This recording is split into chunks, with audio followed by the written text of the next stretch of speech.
You take a seed, you plant it, you grow it, you dry it, you roll it, you smoke it, and it goes down smooth. Hey! Spanning the continent to bring you the truth about cannabis and marijuana law reform. I smoke pot and I like it a lot. The Russ Belville Show, the voice of the marijuana nation. Now, here's your host, Radical Russ Belville. Good day, tokers and tokettes and non-toking lovers of liberty. It is Tuesday, September 16th, 2014, and it's got to be 420 somewhere in the world. Hold on to your hats, folks. We are getting closer and closer to legalizing marijuana in 2 more states and the nation's capital. We're getting closer and closer to legalizing medical marijuana in the state of Florida. And when that happens, more than half of the United States population will be covered by medical marijuana laws. It is a good time to be a marijuana reformer and a great time to be here on the Russ Belville Show. Thanks for joining us, because we got a special guest hanging out in studio who helped build this show and make it what it is today. Wiz Khalico's in the house. Khalico Castile, how you doing? Hey, I'm doing quite well, Russ. Good to see you, my friend. Good to see you. Good to see you as well. I see you sporting the green t-shirt. As always, they were just recently here in Oregon on tour, and they actually outfit all my clothing these days, so actually works out just fine. That works out great. We'll be talking to Khalico a little bit later in a Cannabis Chronicles segment. We'll find out what's happening with him and what will be CalicoVision.com. We want to hear about that. Also, we're hoping Zane makes it in today. We'll have double the Hawaiian vibe in here. It'll be very, very cool. Also, coming up on the show today, we've got more of our coverage from the International Cannabis Business Conference that took place this last weekend. And first, we'll be doing a Cannabis Chronicle with Dave Sieber from Hemp Shield. This is a deck stain product made from hemp oil. He's got a lot of great things to say about it. Also, we will be talking to Mara K. Eaton, the author of The Hypocrites. You've been hearing that ad here on 420 Radio for a while. We'll be talking to the author today in our Reformers Reader. Then, when we get toward the end of the show, time for a radical rant. We've got 3 new anti-Measure 91 lies from District Attorney Josh Markey. These are culled from his performance at the Salem City Club debate this last Friday. We brought you live coverage of that on 420 Radio through the new Radical Russ Live channel on Ustream. That's right. The 420 Radio channel will continue to run 24/7, but when I'm out on the road doing one of these live events, you can tune in, use the RB Live button at the top of 420 Radio, and on the RB Live channel, I'll just be bringing you my cell phone view of wherever the hell I'm at. So, hey, it's not always the super quality video, but the audio seems to be really good, and that's what we're all about anyway, isn't it? 420 Radio.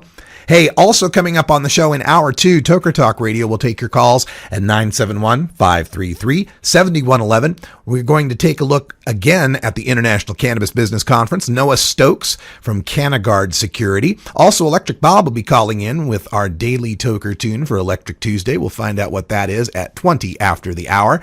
And then we'll wrap up ICBC coverage with Luca Fryer, who is from Slovenia. And he's with a company that is trying to make it in the United States, Patron Dispenser. We'll talk to him about that. And then we'll also have more time to tell you a little bit about what's happening with legalization here in Oregon. We're really excited about Measure 91. The lawn signs are available. The bumper stickers are available. We got ours right here. Getting ready to stick this somewhere behind us. We'll find a good spot for it. But I want to remind you, make sure you're registered to vote. Can we still register to vote, Khalico? Have we missed that deadline? I think it goes well into... Actually, yeah, I guess it's probably coming up here in the next couple of weeks. I'll get that looked up, and we'll definitely get to it on the other side of this break. Yeah, if you didn't get your primary ballot mailed to you here in Oregon in May, then you might have a problem. We want to make sure you're registered, because we can pass this legalization, but only if our people remember to vote. Insert your own marijuana joke there. We're back with the news right after this.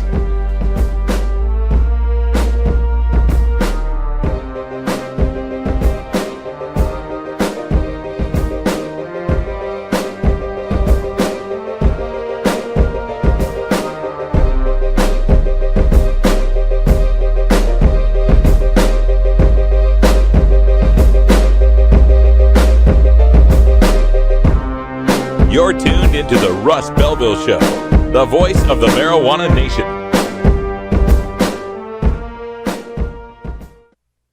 You can get 420 Radio on the go with the TuneIn Radio app for all mobile platforms. Go to rad-r.us/420tunein or just click the TuneIn Radio icon below the live radio feed on. Mike Schwab is a former middle school science and math teacher. Currently, he works with Children Daily as an after-school program leader. Currently, kids have easy access to marijuana with little understanding of its impact. We can take better care of our kids through Measure 91 with strict regulations and funding for proven marijuana education and prevention programs to keep kids from using it. Under our current marijuana laws, one mistake can ruin a life. Measure 91 removes unfairly harsh punishment for marijuana offenses and gets more tax money to local police and drug prevention. Vote yes on 91. Hello. Hello. I am John. I'm Scott. We're from a cannabis broadcast. And you are listening to 420radio.org. Cheers.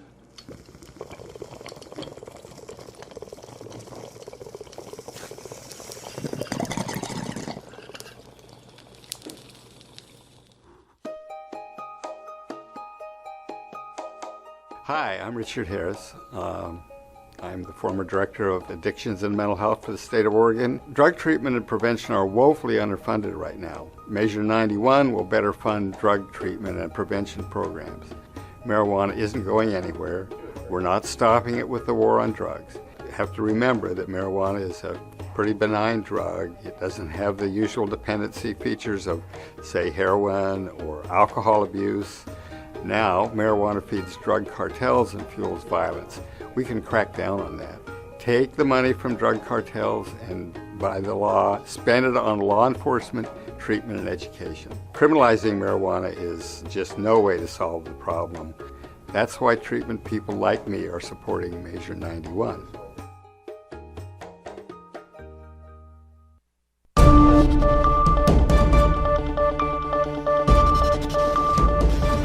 It's time for the 420 Radio News, covering the latest headlines in consumer cannabis, medical marijuana, and industrial hemp. Transcripts of 420 Radio News are available daily on our website at 420radio.org. Now, here's Russ Belville with your marijuana headlines in 4 minutes and 20 seconds. This is your 420 Radio News for Tuesday, September 16th, 2014. 6 more plaintiffs claim they were given pot chocolate at the Denver County Fair from KDVR.com. Multiple people say they became extremely sick after sampling full melt candy bars handed out by the Live Well vendor at the fair's pot pavilion in early August. One man said immediately that he planned to sue. The 6 new people were added to the same suit, lawyers said. The fair had a strict no pot policy. At least 3 alleged victims say the vendor specifically told them there was no marijuana in the candy. It was a big scare for all 3 of them. They did not enjoy the effects they felt, and doctors say it can be dangerous when you eat something and you don't realize it has marijuana in it. 2 men went to the hospital and tested positive for THC. Everyone recovered. Maine doctor who held marijuana clinics in hotels is reprimanded and fined, from the Portland Press Herald. The state board that licenses medical doctors has reprimanded and fined a physician who held medical marijuana clinics in hotels, failed to keep adequate patient records, and engaged in other unprofessional conduct. The discipline represents the first action taken by the state against a doctor in connection with medical marijuana since it first became legal in Maine in 1999. The board investigation found that Dr. William Ortiz held a medical seminar in a conference room at the University Motor Inn and at the Black Bear Inn in March 2013, when he saw 59 patients over 2 days and charged $200 cash to issue a 3-month medical marijuana certificate. During follow-up visits, Ortiz charged patients $175 for a 1-year certificate, the reprimand said. In a consent agreement, Ortiz agreed to pay a $2,000 fine and reimburse the Board of Licensure in Medicine $1,412 for the costs of the investigation. Of the 59 patients seen, there was no documentation of an examination or a treatment plan for 44 of them, the board said. It also said Ortiz, quote, created a negative impression of his activities, end quote, by seeing patients at unusual times, including 3 in the morning. Legal marijuana. Forest Grove proposes tax on recreational pot sales before November election, from the Oregonian. The Forest Grove, Oregon City Council on Monday will consider preemptively imposing a tax on marijuana-infused products and recreational marijuana. The latter condition depends on the on whether Measure 91, which would legalize recreational marijuana use in Oregon, passes in November. The ordinance would allow the city to impose a tax of 10% in gross sales of such products. If the seller holds a registered medical marijuana card, the city would tax them 5%. Sellers would pay taxes by the last day of each month following the end of each calendar quarter. The city modeled its ordinance after one imposed in Happy Valley. The cities of Hillsborough and Scappoose are considering similar taxes on recreational pot sales. Whether the ordinance will survive legal challenges in the event Measure 91 passes will likely be decided in court. Section 42 of Measure 91 declares that, quote, state has exclusive right to tax marijuana. No county or city of the state can impose any fee or tax, including occupation taxes, privilege taxes, and inspection fees in connection with the purchase, sale, production, processing, transportation, and delivery of marijuana items, end quote. Forest Grove officials argue in the report that this language does not preempt city taxation, since it does not state whether a state tax repeals local taxes in place at the time of the measure's passing. Wisconsin Governor Scott Walker to fight feds over welfare drug tests, from Huffington Post. Wisconsin Governor Scott Walker has come out in favor of making poor people prove they're not on drugs if they want food stamps or unemployment insurance, even if it means a showdown with the federal government. Walker's drug test pitch comes as the Wisconsin Republican is in a close campaign for re-election against Democrat Mary Burke. National polls consistently show that requiring welfare recipients to prove they're not on drugs is an overwhelmingly popular idea. Popular as it is, federal law does not allow states to require drug tests for food stamps or unemployment insurance. Walker told the Journal Sentinel that he would welcome a fight with the feds. Quote, we believe that there will be potentially a fight with the federal government and in court. Burke's spokesman derided Walker's idea as a campaign stunt. New study says marijuana smokers may use the drug to cope with negative emotions. And next on the news, a study on where bears defecate. I'm sorry we're out of time. That's your 420 Radio News for Tuesday, September 16th, 2014. I'm Russ Belville. You can get 420 Radio on the go with the Ustream video app for Android and iPhone. Go to rad-r.us/420Ustream or just click the Ustream app icon for Android or iPhone below the live radio feed at 420radio.org. There's so much I worry about as a mom. Stephen Harper thinks that organized crime should continue to profit from marijuana prohibition. Imagine regulating marijuana like alcohol and cigarettes with a strong and clear educational message, making it more difficult for my kids and your kids to access. Drug dealers don't ask for ID. Stephen Harper does not have the kind of judgment we need to protect our children. Authorized by the Normal. Congresswoman Kathy McMorris Rogers thinks it's okay for medical marijuana patients like Larry Harvey to go to prison and lose their constitutional rights. Even though Washington has had a medical marijuana law protecting patients like Larry since 1998, on May 30th, Congresswoman McMorris Rogers voted against an amendment that would protect Washington patients. I voted to send Kathy McMorris Rogers to Congress, and she voted to send me to prison. Is the Congresswoman out of touch with Washington?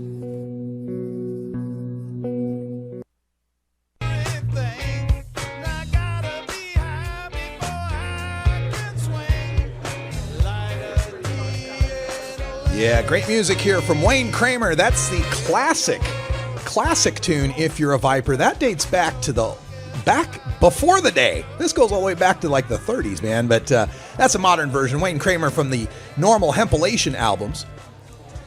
We've got our first guest joining us here at the desk. Dave Sieber is here. He's the president of Hemp Shield, and Hemp Shield penetrating oil wood finish and deck sealer. Welcome to the show. How you doing? Thank you. I'm very glad to be here. So tell us about Hemp Shield. Hemp Shield is the world's first hemp oil containing building material. It happens to be the best wood finish and deck sealer ever created. We actually did this right here in Oregon. I'm being backed by the biggest paint manufacturer in the Pacific Northwest, named Forest Technical Coatings in Eugene, Oregon. And this is a revolutionary product in all terms, and the truth of it is, I'm here because there's an imbalance in how the cannabis industry is being presented to the public, in that there's way too much emphasis that not that I'm against it, but there's way too much emphasis on the medical and the recreational, when the true 800-pound gorilla in terms of the environment and the economy that's sitting in the back of the room is industrial hemp. You know, I agree with you in a lot of respects with that, Dave. It's just been the ban, and Representative Blumenauer pointed this out in his keynote, that the ban on hemp is the biggest mistake. I mean, you might be able to see some argument for, the psychoactive variety, but hemp, of course, is not psychoactive at all and provides so many industrial benefits. And this is one I hadn't heard of yet. We actually designed this product to be the first industrial hemp product to cross over to the general public, because that's what we need. So the general public is not just thinking about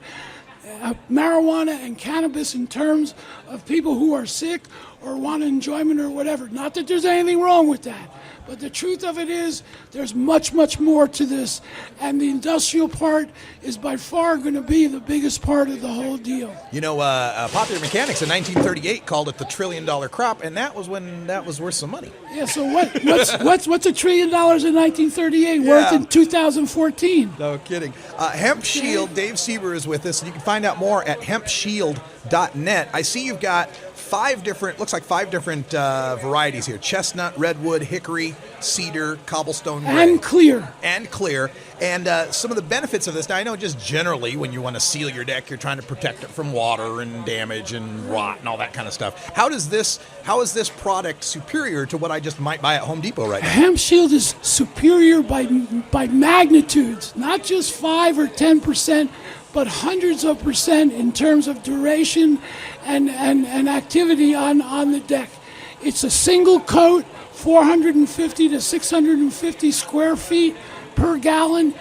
It has there's a legal dispute, so I can only say it has very low VOCs. It's actually below the range that's technically called VOC. It has no HAPs. It has no hazardous air pollutants.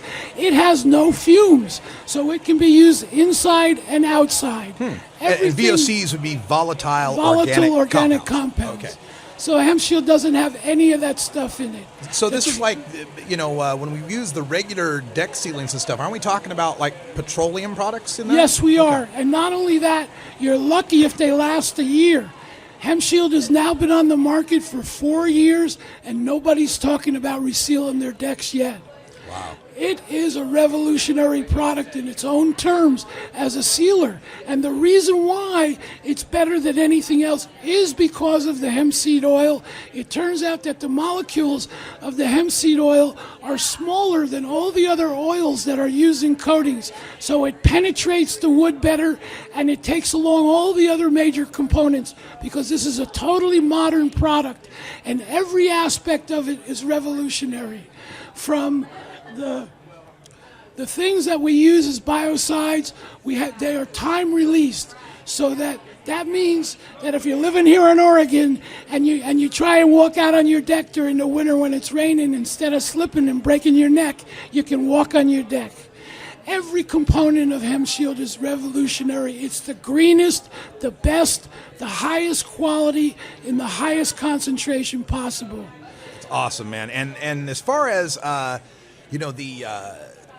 the treatment of your deck here, it says, I see on the brochure, formaldehyde-free, mildew-side, algicide, fungicide. Right. And that's just the product of hemp is doing that? Or no, these are special state-of-the-art, non-formaldehyde-based products. And as I said, we had Hemp Shield tested for toxicity. It is 0.00126 parts per unit volume. What does that mean? Hemp Shield is less toxic than your body or my body or any plant or animal that's out there in the environment. I'm pretty sure it's less toxic than my body. Now, I'm not saying drink it, okay? But I'm telling you, it's the greenest, most revolutionary sealer that's ever been made. This is Dave Sieber. He's with Hemp Shield. You can find more at hempshield.net. His email is dave@hempshield.net. And this is a Eugene, Oregon company. So that's right. This is Oregon. We have made hemp history right here in Oregon. Right on. And if you want to buy it online at hempshield.net and you buy 2 or more gallons, shipping is free. Very good. All right, Dave, thanks for joining us here. Hempshield.net, everyone, if you want the best in deck staining, deck stain, I guess is what it's called, deck sealant. We're going to go back to some music here on our 420 radio coverage of the International Cannabis Business Conference. We'll have more vendor interviews shortly. Great talking to Dave Sieber there from Hemp Shield, and interesting product. That's one of the things I really enjoy about this. Maybe we should start at 420, right? Marijuana reference. Yeah, thanks, Homer, because it is 420 in Denver, Colorado, America's cannabis capital, but not for long. When we pass Measure 91, Portland, Oregon will be the place to be. You can bank on that.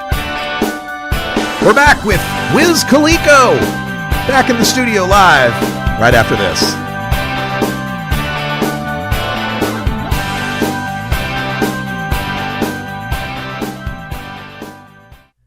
420 Radio is 24-hour marijuana legalization radio. At Herbie's Cannabis Seeds, we pride ourselves on bringing you the best quality seeds from the world's most respected cannabis seed producers, all at the lowest online prices. You can find Herbie's Seeds at herbiesheadshop.com. All cannabis seeds are sold as souvenirs and as a means of preserving cannabis genetics. Herbie's Seeds in no way intends to condone, promote, or incite the use of illegal or controlled substances. We strongly urge all prospective customers to check their national laws prior to placing an order. Herbie's Seeds at herbiesheadshop.com. Proud sponsors of the Russ Belville Show and 420 Radio. The Hot Box Podcast with Matt Lee and Ian Baker from Kalispell, Montana. Replaying Thursdays at 11 Pacific on 4. Despite strong public support for medical cannabis, decriminalization, and legalization in Georgia, the state spends $121 million every year to arrest, prosecute, and imprison Georgians for simple possession. Each year, the state of Georgia spends less on driver services, agriculture, and forestry combined. What else can $121 million a year do in Georgia? With that much money, the state could hire and keep 3,000 more teachers, improve roads and bridges, provide tax relief for small businesses, repair aging sewage systems, or lower taxes. But right now, that's millions of dollars of your tax money wasted on failed enforcement. Tell your representative you're tired of wasteful spending and ask them to end cannabis prohibition.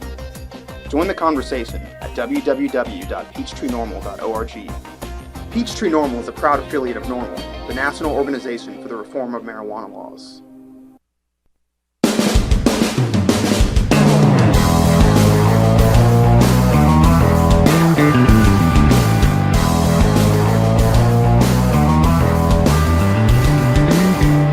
Mark Twain once said that when there's a gold rush, it's a good time to be in the pick and shovel business. Today we look at the rapidly evolving markets in the marijuana green rush in our Cannabusiness Chronicles. Welcome back, everyone. 23 after the hour, and Mark Twain also once said, "Suppose I were an idiot and suppose I were in Congress, but then I repeat myself." And maybe that's a lesson to be learned for our story today. We've got Khalico Castile joining us. How you doing, Khalico? Quite well, my friend. So good to be back. So good to be back. Good to have you here. Khalico was the first intern I ever had when I was working for NORML, and now he's back. He's been going through the trials of trying to be a marijuana entrepreneur and some of the roadblocks that get thrown in the way, regulatory wise and backstabbing wise and all the things that can happen. But we're going to concentrate on the positive because Khalico's always been about the positive. So moving forward, man, what's new? This is definitely a transition period. I was running a marijuana dispensary for a while called Brightside here in Southeast Portland, and we still technically are going to hopefully be operating. We've just been waiting to get our license from the Oregon Health Authority, and that's been quite a very interesting process. But barring that happening, I've definitely got other things that I'm looking at doing. I've been wanting to get back into podcasting. Obviously I started as an intern almost a little over 3 years ago now with Normal Show Live. How time passes. So I've definitely, that's been something I've been itching to do because I haven't done it since 2012, almost 2 years, when I left to start a political action committee when Octa made the ballot in 2012, and went on to start Oregonians for Law Reform, and we raised some money for the Measure 80 campaign. And I was just thinking, now that we're back into this, just how much I miss it. And I've been thinking about starting a podcast, and I want to call it CalicoVision. A lot of people these days ask me, "Oh, is that like CalicoVision?" when they hear my name. Right. And it's not. For those of you who don't know, CalicoVision is a COLECO, some video game like Atari era. and I'd never played it, never heard of it, but I've been hearing it all the time. So the only similarity between the two is the L and the O. That's right. That's it. They're completely different otherwise.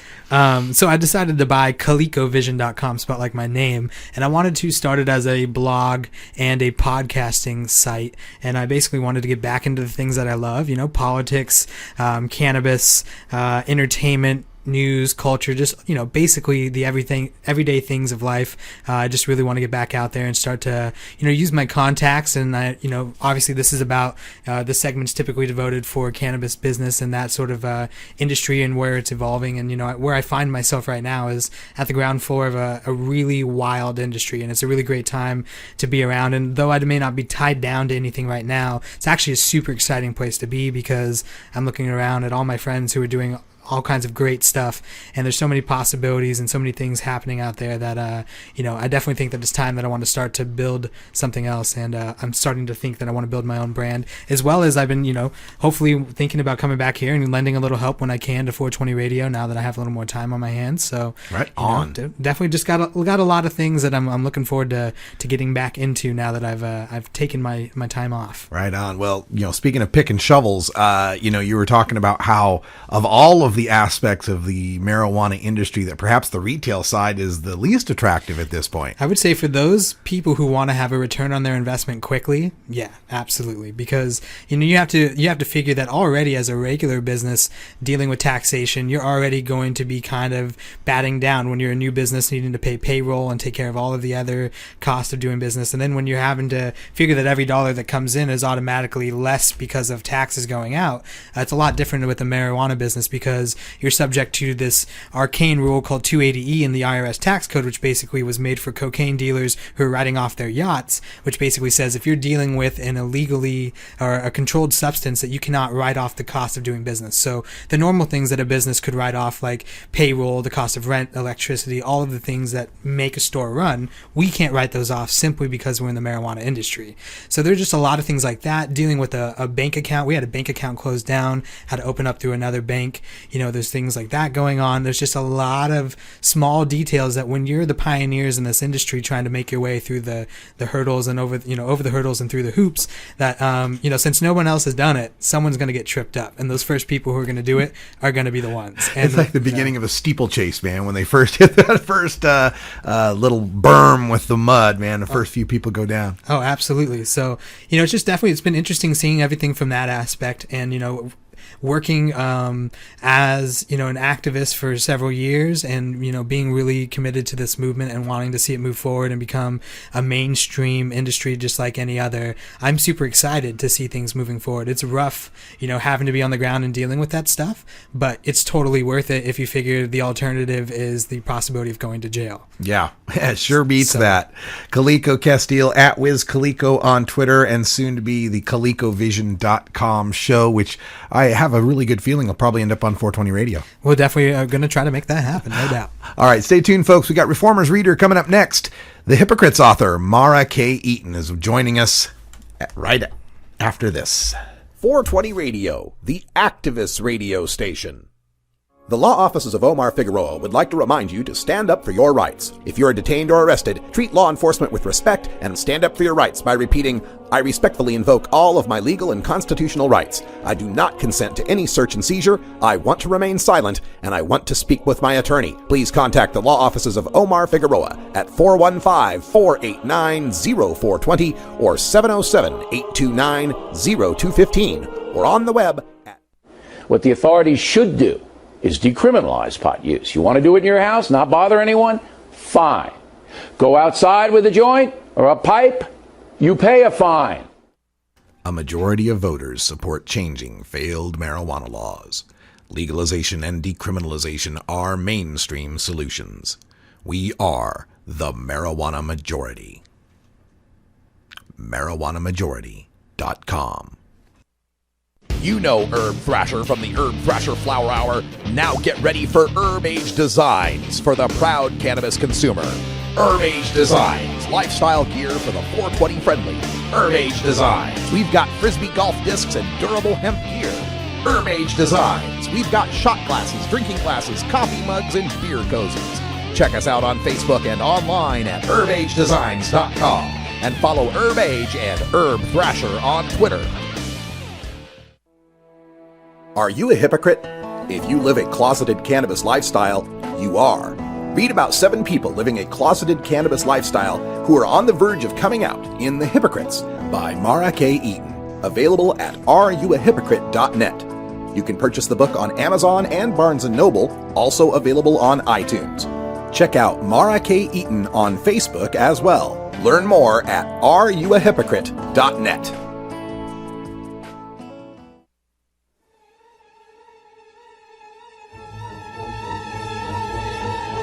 The best weapon you can have in the Prohibition War is your mind.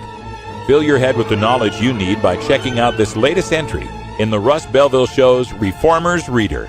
Welcome back, everyone. Half past the hour, and we're joined on the telephone by Mara K. Eaton. She's the author of the book, The Hypocrites. And Mara, welcome to the show. Thank you for having me, Russ.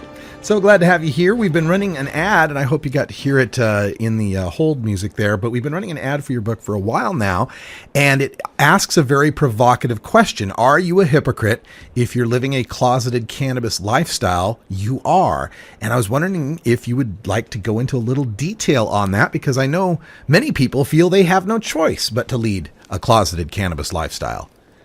And I totally agree. Sorry to cut you off there, but when you choose to do something that you can't be honest with others about, and it's almost like you're living a double life, you're not being true to yourself.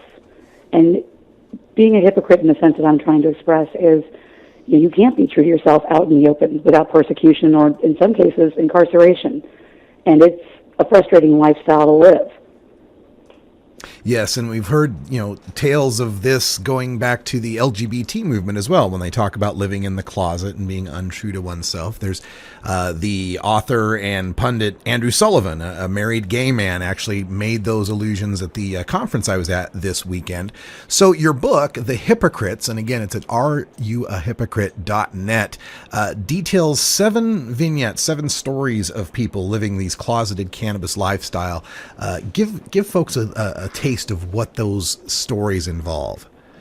What they involve, it starts out with, a particular young lady named Sean who, she smokes. She goes to meetings that are where people are encouraged not to, but that's where she gets her cannabis. And she's connected with all of these people without really knowing it. And as you go through the book, every character in some way, shape, or form has had some interaction with each other.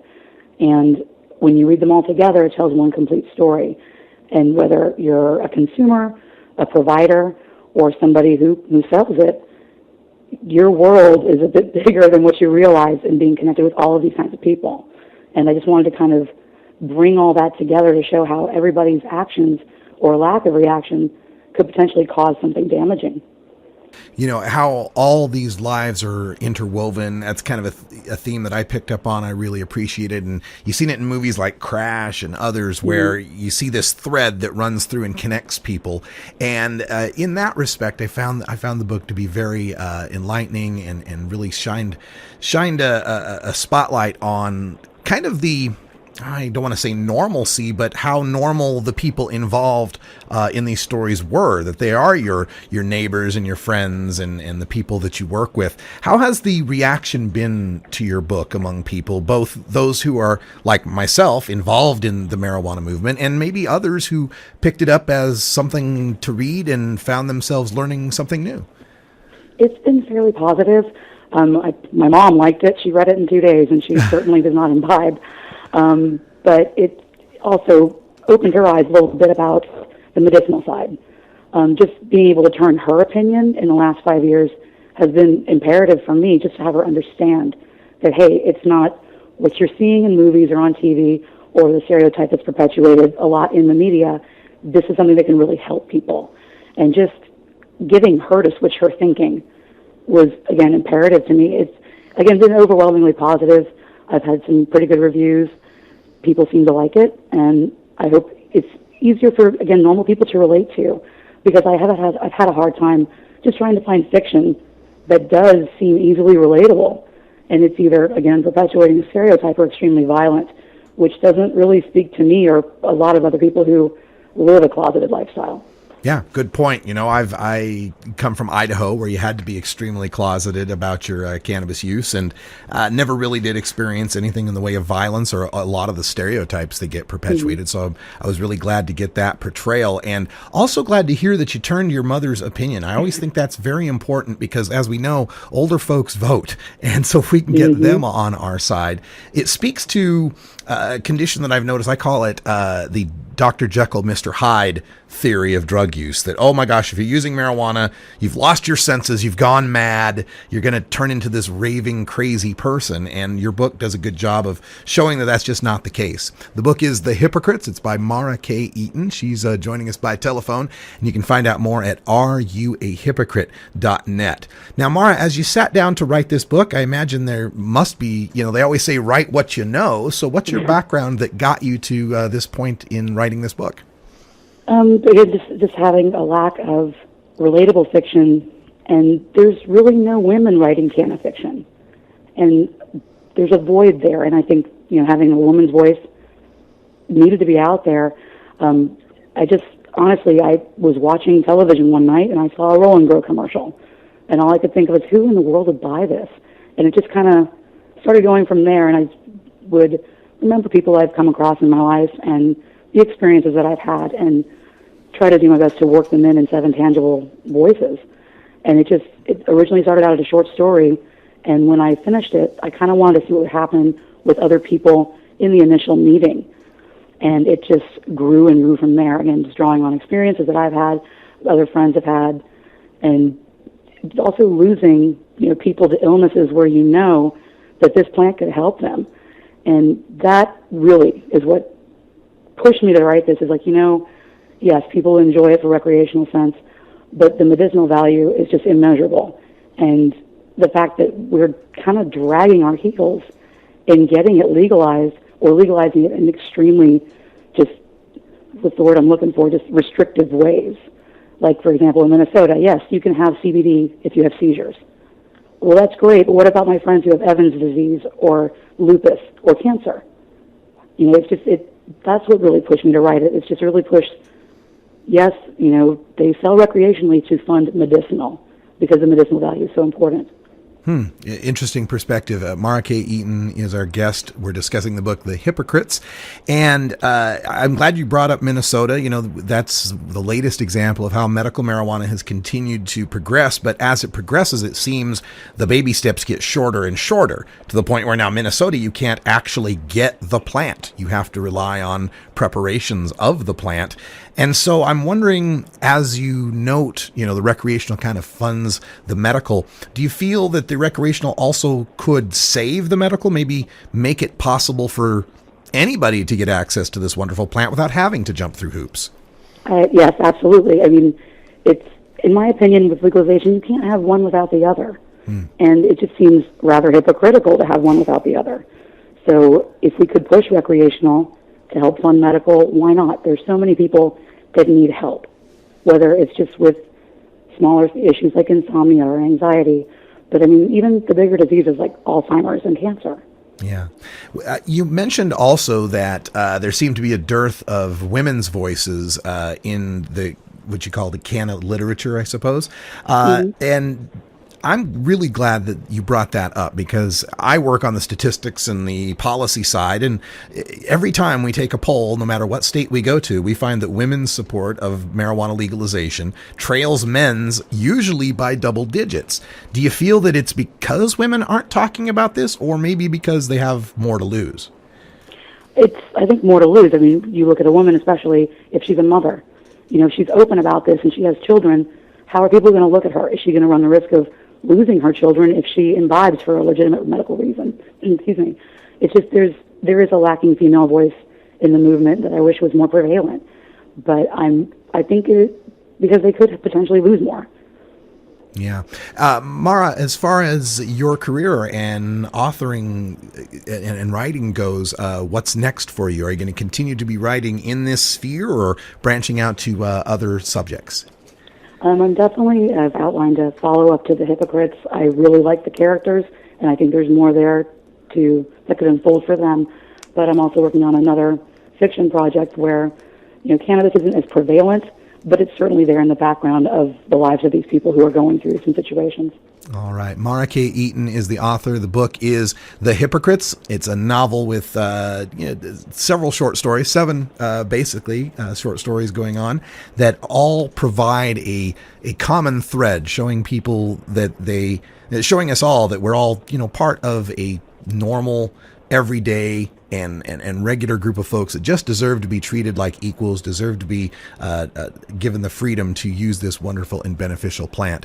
And you mentioned the medical aspects of the plant, and that's something I find that really brings people around. Either they get sick or someone they know gets sick. They discover that cannabis has such a wonderful medical benefit, and then it makes them mad to find out they've been lied to about this. Have you found that in your experience? Very much so. It's infuriating to have that knowledge, and you know it could help somebody, but you're kind of powerless to do anything about it due to the legal ramifications. And that's what I've noticed too when politicians will support a bill or try to push a measure through. They're personally impacted by somebody who's become very ill. It shouldn't have to come to that.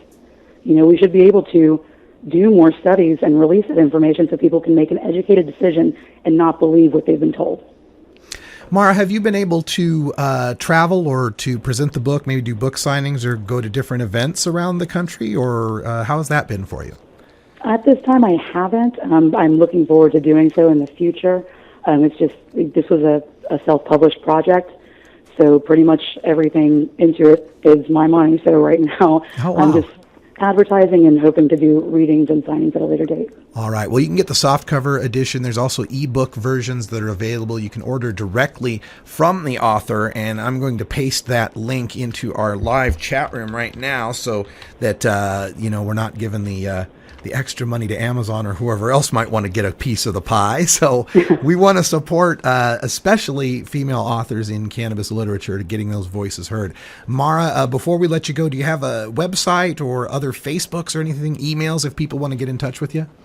If you want to get in touch, you can reach me through the website at Mara at areyoahypocrite.net. Facebook, I usually check it every day. Again, the website's a pretty good spot. I also post some blogs on occasion. All right. Mara K. Eaton, the book is The Hypocrites, and we thank you for joining us here on the Russ Belville Show, and good luck with everything. Thank you, Russ. You have a good one. All right. When we come back, we'll have time for a radical rant. 3 new anti-Measure 91 lives from Josh Markey, culled from 3 different Oregon newspapers, reporting on his debate with Representative Earl Blumenauer last Friday at the Salem City Club. And remember, coming up tomorrow and the rest of the week, we got Herb Thrasher's footage from the Boston Freedom Rally. Stay tuned. We're back after an anti-drug PSA of the day. You're listening to the Russ Belville Show.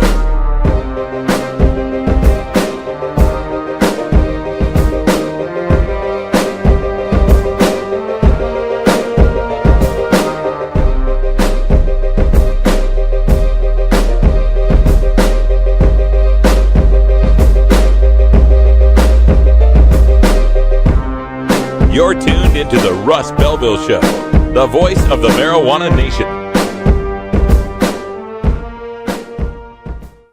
420 Radio, the home of marijuana experts. At Royal Queen Seeds, we've got premium feminized cannabis seeds, including auto-flowering varieties for the medical cannabis user. We've got bulk shipments available and new CBD oil. Plus, we accept payment in Visa, MasterCard, and Bitcoin, as well as other methods.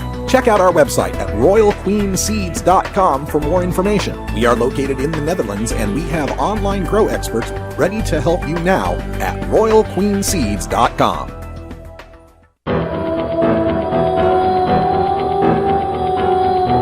In the interest of fair and balanced journalism, the Russ Belville Show presents the anti-drug public service announcement of the day. Hey, Lindsay?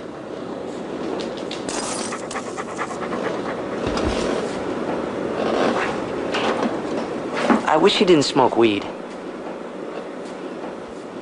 You're not the same when you smoke, and I miss my friend. I'll be outside.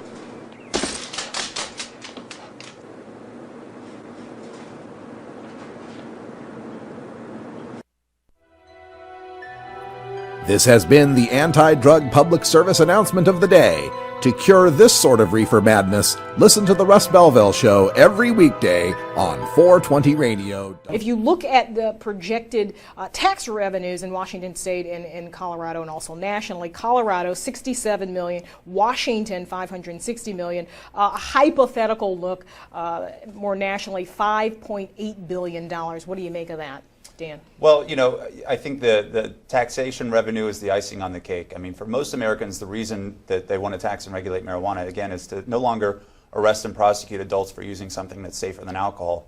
My background is as a prosecuting attorney, and I just felt like it was a waste of my time and my taxpayer dollars arresting people for something that's really just not a threat to public safety.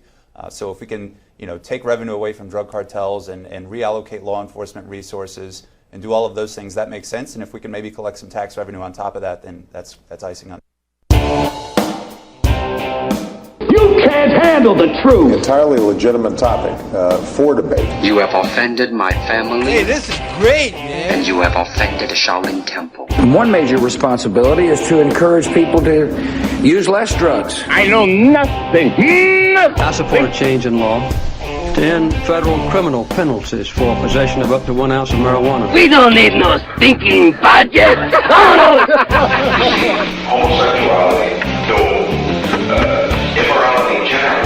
Down the centuries, you have slurred the meaning of the words we, the people. Be warned, this is not your mother's marijuana. You could ask yourself a question.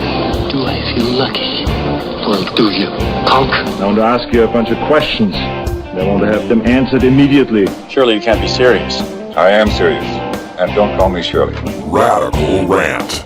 All right, folks, when we last checked in on Clatsop County District Attorney Josh Markey, the Sandman, last time we checked in on Markey, he was offering you up this nice little packaged half-truth about the Measure 91 marijuana legalization. Specifically, he was saying the Section 55 allowed anyone to smuggle weed into prison and only get a ticket. And he knows damn well that Measure 91 does not repeal the current Class C felony for smuggling weed into prison.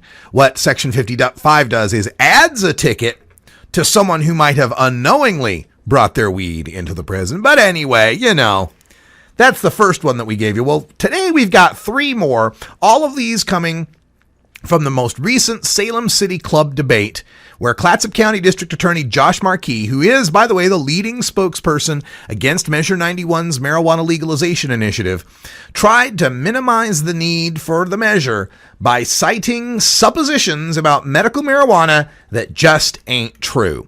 The Oregonian reported his assertion that, quote, almost any adult can get a medical marijuana permit and legally possess up to 1.5 pounds of the drug, end quote. Markey sarcastically added, now this wasn't in the Oregonian, I'm paraphrasing from memory, but something to the effect of, God forbid they get down to just 1 pound of marijuana, which could probably keep someone zorked out all year. Clearly, Markey does not understand that the sickest patients need greater amounts since they are compounding that raw cannabis into edible or vaporizable forms. But go ahead, make fun of the sick and disabled. Oregon, as do all other medical marijuana states, suffers from California quasi-legalization perception. Now, the medical marijuana law in California includes the right for doctors to recommend medical marijuana for, quote, any other illness for which marijuana provides relief, end quote. There is also no statewide medical marijuana card or registry system in California. So this has led to the infamous Venice Beach bikini sign twirlers advertising medical marijuana recommendations for $40, which can be obtained by fabricating any ailment, leading to an immediate admittance to hundreds of pot shops. Indeed, in medical marijuana in California, it really is a hodgepodge of quasi-marijuana legality with a doctor's permission slip. But that's not the case in Oregon. Or for that matter, any of the other 22 medical marijuana states. Washington's the only other medical marijuana state with no card and registry system, further compounding this perception that all West Coast medical marijuana states are similarly lax in their standards. In Oregon, any other condition will not qualify for a medical marijuana recommendation, period. Not only must a patient exhibit cancer, HIV/AIDS, glaucoma, cachexia, spasms, seizures, chronic pain, nausea, or PTSD to qualify, but there must also be notes detailing that condition in medical records from 3 separate doctor visits within the past 3 years before a medical marijuana clinic will even look at filling out a recommendation. And visit to these doctors, that can be up to $1,000 in expense before the patient can then fill out more paperwork and pay more fees to the state for a medical marijuana registry card. Then, and only then, can that patient gain admittance to a state-licensed medical marijuana dispensary, yet another significant difference from California and Washington, which do not license, inspect, or regulate dispensaries. Many people who would easily qualify for a medical marijuana card do not get one because of the time, hassle, expense, and lack of privacy involved with registering with the state. But under Measure 91, those people won't have to jump through all those hoops and sacrifice their privacy in order to acquire marijuana for their treatment.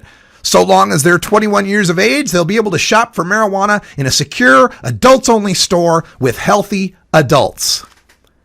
It's disheartening to hear the Clatsop County District Attorney exhibit such a lack of concern for the sickest and most vulnerable Oregonians. But he continues.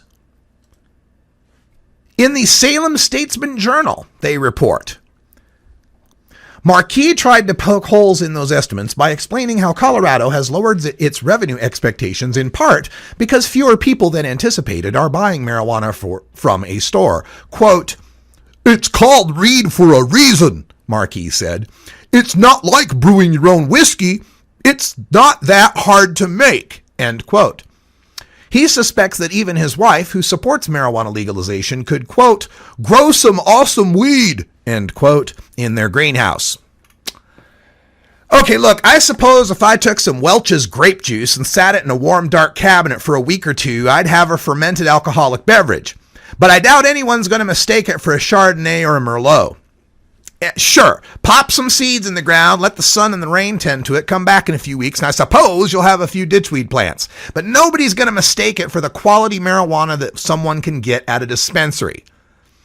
Of course, Marquis was immediately called out by Representative Blumenauer for this idiocy. Representative Blumenauer said, quote, "You can grow your own tomatoes. Why would anyone buy an heirloom tomato in a store?" End quote. Indeed, we have the right to grow our carrots, lettuce, celery, potatoes, apples, hell, almost any other fruit and vegetable in our land. And it's far easier to grow those crops than it is to grow quality cannabis. But most of us don't, because there's similar or better offerings of many more varieties available at the grocery store. The fact is that growing quality marijuana is very difficult. I am a marijuana policy professional with direct access to the latest information, the best equipment, and the most knowledgeable horticulturalists on the West Coast. And not one of my growing attempts has yielded anything I'd ever pay money for. I've lost crops to powdery mildew, spider mites, lack of water, electrical failure, thieves, things that have never affected any of my homegrown tomatoes. Colorado's brought in $37.5 million in taxes and fees on marijuana so far, and while that is lower than the original estimates, it's infinitely greater than the $0 brought in prior to 2014. The real reason those estimates are lower isn't because residents can home grow 6 plants, it's because recreational marijuana is overpriced due to overtaxation. And that's not going to happen to Oregon's market, thanks to Measure 91's flat $35 an ounce taxation. Coloradoans with a medical marijuana card, or a buddy who has one, well, they're going to prefer to shop at the dispensaries where the taxes are 2.9%. Why would they want to go to the pot shop where the taxes are 15% plus 10% plus 2.9%? Although, I gotta say, I do look forward to finding out just how awesome a crop of marijuana Josh Marquis' wife can grow in a greenhouse. And one more lie. As he continues campaigning against marijuana legalization under Measure 91, he keeps repeating these talking points that you could charitably call true if you didn't read between the lines. This example is the notion that, well, we really don't need to legalize marijuana because hardly anybody goes to prison for it. The Bend Bulletin reported on Josh Markey's remarks at the recent Measure 91 debate, saying, quote, "But he said the argument that Oregon's prisons are clogged with marijuana users and the notion that the state pays more for prisons than education is, quote, simply not true," end quote. Records from the Oregon Criminal Justice Commission last month showed just 5 people are in prison in Oregon for possession of marijuana. In total, 130 people are in prison for marijuana-related crimes, with an average sentence of about 2 years, the record showed. The end of the report. And that's true as far as that goes. Yes, there's 5 people in prison for marijuana possession and 130 in for growing, trafficking, and selling marijuana. Kind of sucks for them, doesn't it? I mean, even if one person is locked up over this plant, it's a shame, it's a tragedy. But what Markey and others like him are purposefully omitting is that marijuana can land you in jail or prison without it ever being acknowledged in the criminal justice statistics. And that's something that a county district attorney is certainly aware of. For instance, simple possession of marijuana becomes the crime of distribution if you're sharing it with your friends. Simple possession of too much marijuana automatically qualifies for possession for sale charges. Possess that marijuana in separate baggies or own a kitchen or postage scale, and you'll get intent to deliver charges tacked on. So those 5 people in prison for possession are the few who manage to avoid being lumped in with the other 130, many of whom may also have been just simply possessing. Then there are the charges for possession that earn you a trip to prison for another non-marijuana related crime entirely. If you're on probation or parole and get caught with marijuana or a dirty urine screen, you're returned to prison on your original charges, not the fact that you got caught with weed. If you possessed marijuana in your car, that can lead to a driving under the influence conviction. If you're a parent, you can be charged with child endangerment, abuse, or neglect just because there's marijuana in your house, or God forbid, a plant. If you used a cell phone or a text message or an email to get your marijuana, that's illegal use of a communications device. If you bought or sold or acquired marijuana through the postage, through the mail, through a shipping service, that's illegal use of a shipping service. If you lawfully own a firearm for sports or for protection, you can be charged with using a firearm in the commission of a crime. Now, when confronted with these facts, prohibitionists will often defend by saying, well, the person serving time for marijuana possession often pleaded down from other, more serious crimes. Well, yeah, sometimes those more serious crimes are the manufacture and sales of marijuana. But other times, yeah, they may have committed a serious crime, which leads one to wonder why a district attorney didn't prosecute them for that. Do they really wish to keep marijuana a crime simply to be able to punish people they couldn't convict of more serious crimes? I would say the evidence kind of points toward that. A lot of the cops I talk to from LEAP tell me all about that, yeah, if they've got a hunch that patting that guy down and finding some marijuana or smelling marijuana in the car is the key that unlocks the Fourth Amendment, allows them to get past all these pesky requirements of probable cause and needing of warrants and things like that, where they can bring in a well-trained dog that will react to their subtle cues to alert, to give them all the access they need. That's why these DAs, people like Josh Markey, want to keep marijuana illegal. It just has to do with making their job easier. It has to do with filling up beds at the rehab hospitals. It has to do with getting drug asset forfeitures and getting grants. It's a big, big machine. And I'm telling you, marijuana users are the grist for the mill. We take marijuana users out of the machine, and this machine starts tumbling down. Like Grover Norquist once said, I don't want to see the entire police department dismantled. I just want it shrunk to the size I can drown it in a bathtub. And that's all the time we got for Hour 1, but stay tuned. In Hour 2, we got more highlights from the International Cannabis Business Conference. Plus, we're going to play Earl Blumenauer, Representative Earl Blumenauer's speech at the ICBC. For Wiz Calico, I'm Radical Russ. Thanks for joining us, and until next time, take care of each other, tokers. This is the Russ Belville Show. The Russ Belville Show is blogging and podcasting daily at radicalruss.com. You take a seed, you plant it, you grow it, you dry it, you roll it, you smoke it. You take a seed, you plant it, you grow it, you dry it, you roll it, you smoke it. You take a seed, you plant it, you grow it, you dry it, you roll it, you smoke it, and it goes down.